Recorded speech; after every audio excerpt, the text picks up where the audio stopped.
ഒരു മൂട്ടിൽ 3 വാഴ വീതം വെക്കുകയാണെങ്കിൽ കുഴിയെടുപ്പ് ലാഭമുണ്ട്. ആങ്ങുകാല ഒരെണ്ണം നടുക്ക് നാട്ടിയ 3 വർഷത്തെ വാഴകൾ ഒരുമിച്ച് കെട്ടി നിർത്താം. വളമിടുന്ന ലേബർ ചാർജ് ലാഭമുണ്ട്. വളമിടുമ്പോൾ ഒരു വാഴയുടെ വളമിടുമ്പോഴത്തേന് 3 വാഴയുടെ ജോലി തീർന്നു കിട്ടും. അങ്ങനെ പല മെച്ചങ്ങളുണ്ട്.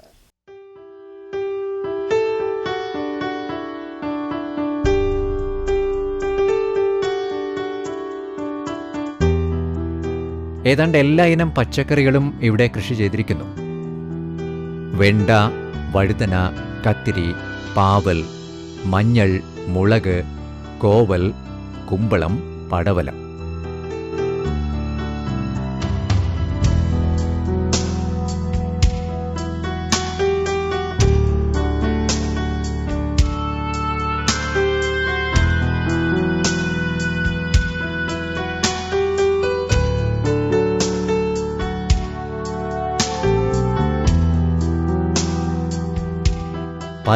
പറിച്ചിട്ടും തീരാത്ത ഈ ഗോമതി കുറ്റിപ്പയർ തോട്ടം കണ്ടില്ലേ?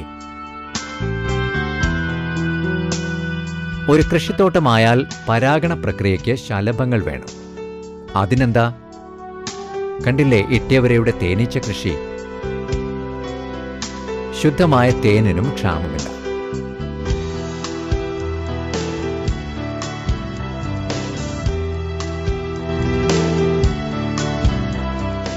ശുദ്ധജല വളർത്തു മത്സ്യങ്ങളായ കട്ല, രോഹു, മൃഗാൾ എന്നിവയെ ഇവിടെ വളർത്തുന്നു.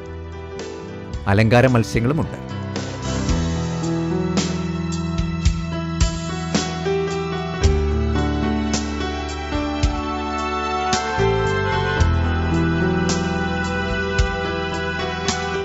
ഇത്രയും വിശാലവും സമ്പന്നവുമായ കൃഷിയിടത്തിൽ കോഴി വളർത്താതിരുന്നാൽ അതൊരു ന്യൂനതയായി പോകുമെന്ന് ഇട്ടിയവരെയും മനസ്സിലാക്കിയിരിക്കുന്നു.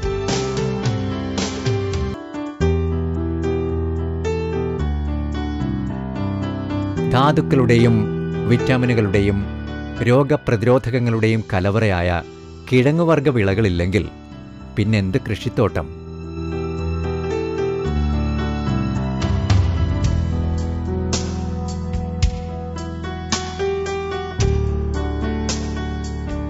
ആറാട്ടുപുഴ കണ്ണൻ ചേമ്പ് 7-8 മാസം കൊണ്ട് വിളവെടുക്കാം.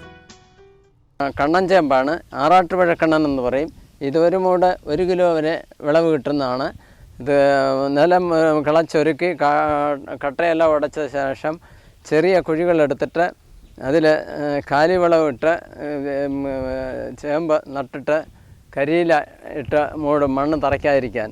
എന്നിട്ട് കിളുത്ത് വരുമ്പോൾ ഇളക്കിയിട്ട് പച്ച തോല് വെട്ടിയിട്ടിട്ട് ചാണകം കലക്കി അതിന് മുകളിൽ ഒഴിച്ചിട്ട് സൈഡ് മണ്ണ് ഒലിച്ച് പോകാതിരിക്കാൻ സൈഡ് കോരി വെക്കും. അങ്ങനെയാണ് ഇതിൻ്റെ കൃഷി. ഒരു 7 മാസം 8 മാസം ആകുമ്പോഴത്തേന് വിളവെടുക്കാം. ഏകദേശം ഒരു മൂട്ടിന് 1 കിലോ വെച്ച് ഉണ്ടാകാറുണ്ട്. കാച്ചിലാണ് ഒരു 4 കിലോ 5 കിലോ ഒക്കെ ആവറേജ് ഉണ്ടാകാറുണ്ട്. അതും ചേമ്പ് നടുന്നത് പോലെ കുഴിയെടുത്തിട്ട് പൂള് വെട്ടി നട്ട് കാലിവളവും ചേർത്തിട്ട് കരിയിലയിട്ട് മൂടിയിട്ട് കഴിഞ്ഞിട്ട് കിളുത്ത് വരുമ്പോൾ ഇതുപോലെ ഞാണ്ടൽ നാട്ടിയിട്ട് കയറ് കെട്ടി ഉയർന്ന മരത്തിലേക്ക് കയറ്റിവിടും.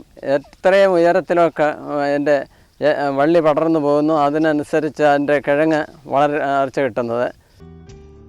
ചെറുകിഴങ്ങ്, കാച്ചിൽ, കൂർക്ക, ഇങ്ങനെ പോകുന്നു കിഴങ്ങ് വർഗ വിളകൾ. ഇത് ശീമച്ചേമ്പ്. ശീമച്ചേമ്പാണ്. ഇത് പഴമൂടിൻ്റെ തട കഷ്ണങ്ങളാക്കിയിട്ട് നടുന്നത്.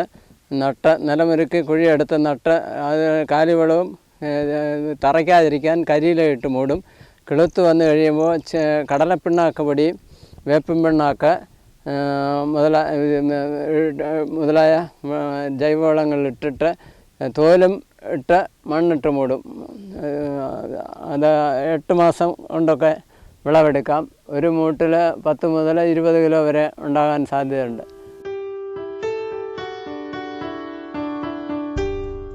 ചേന നിലമൊരുക്കി തടവെടുത്ത് ചേന കഷ്ണങ്ങളായിട്ട് മുറിച്ചിട്ട് നട്ട് അതിന് മുകളിൽ കാലിവളം വിതറും. അതിന് മുകളിൽ ഉണക്ക കരിയിലയും തോലും ഒക്കെ ഇട്ട് മൂടും.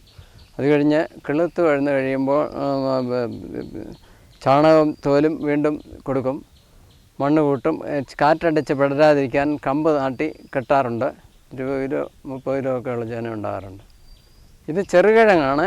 ഒരു മൂട്ടിൽ 10-20 കിഴങ്ങൊക്കെ ഉണ്ടാകും. ഒരു കിഴങ്ങിന് 6-8 ഇഞ്ച് വരെ വലിപ്പം വരും. കുഴിയെടുത്ത് നിലമൊരുക്കി കുഴിയെടുത്ത് ചെറുകിഴങ്ങ് നട്ടിട്ട് അതിന് മുകളിൽ കാലിവളം ഇട്ട് കരിയില ഇട്ട് മൂടുകയാണ്. കിളച്ച് കിളിർത്ത് കഴിയുമ്പോൾ ഞാണ്ടൽ നാട്ടിയിട്ട് അത് കൂട്ടിക്കെട്ടി അതിൽ നിന്ന് കയർ കെട്ടിക്കൊടുത്താൽ അത് എത്രയും മുകളിൽ 10-20 അടി വരെയും ഉയരത്തിലേക്ക് പടന്ന് കയറും. വിളവെടുക്കുമ്പോൾ ഒരു മൂട്ടിൽ 10 മുതൽ 20 കിഴങ്ങ് വരെയൊക്കെ ഉണ്ടാകും. പൂർണ്ണമായും ജൈവ കൃഷിയാണ് ഇവിടെ സ്വീകരിച്ചിരിക്കുന്നത്. കാലിവളം, കരിയില, പച്ചില, വേപ്പിൻ പിണ്ണാക്ക്, കടലപ്പിണ്ണാക്ക് എല്ലാം തനി നാടൻ.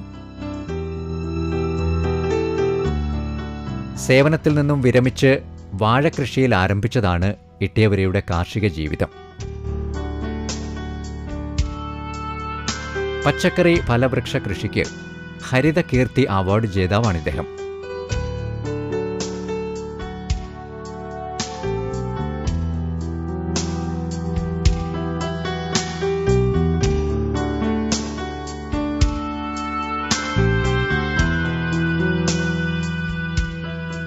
അന്യം നിന്നുപോയ നമ്മുടെ കിഴങ്ങുവർഗ കാർഷിക സംസ്കൃതിയെ വീണ്ടെടുക്കാൻ ആഹ്വാനങ്ങളും പ്രചാരണങ്ങളും സമൂഹ മനസാക്ഷിയെ കുലുക്കിയുണർത്തുമ്പോൾ ഇന്ന് നൂറുമേനിയെ ധന്യമാക്കിയ ഈ കർഷക പ്രവരർ നമുക്കേവർക്കും സാരഥികളത്രേ. കൂടുതൽ വിവരങ്ങൾക്ക് ഇട്ടിയവര, ഫോൺ 9562183168. കാർഷിക വാർത്ത. ജൈവം ജീവനം.